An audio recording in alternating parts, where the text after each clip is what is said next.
Morning, magluluto na tayo ng ating lunch. Magluluto tayo guys ng balatong. Ito ang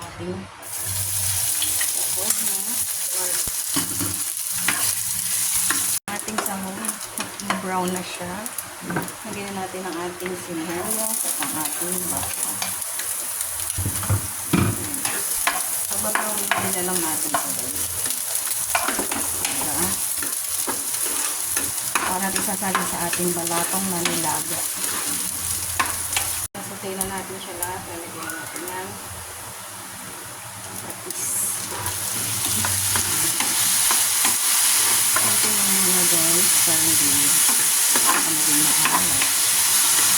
Saka natin dyan guys sasali ng ating mga sinuke. Para hindi na tayo masyadong mahirapan dyan. Then siya.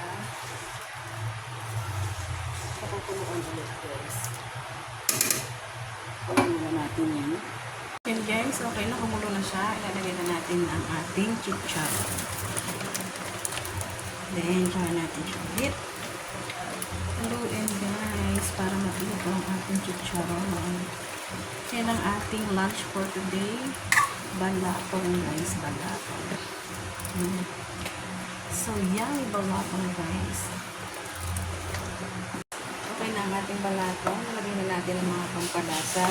Titikman naman natin siya ngayon guys. Kung pasado.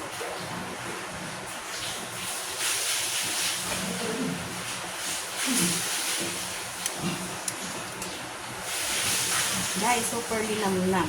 Super yan. Ang ating lunch for today, ang ating balatong guys. Yan guys, soup, yummy. Yan, nakaluto na tayo ng ating lunch. Busog na naman tayo dyan guys. Ubus na naman ang ating isang kalderong rice. Yan na guys ang aming lunch for today. Thank you for watching. Please follow, like, and share. Bye-bye!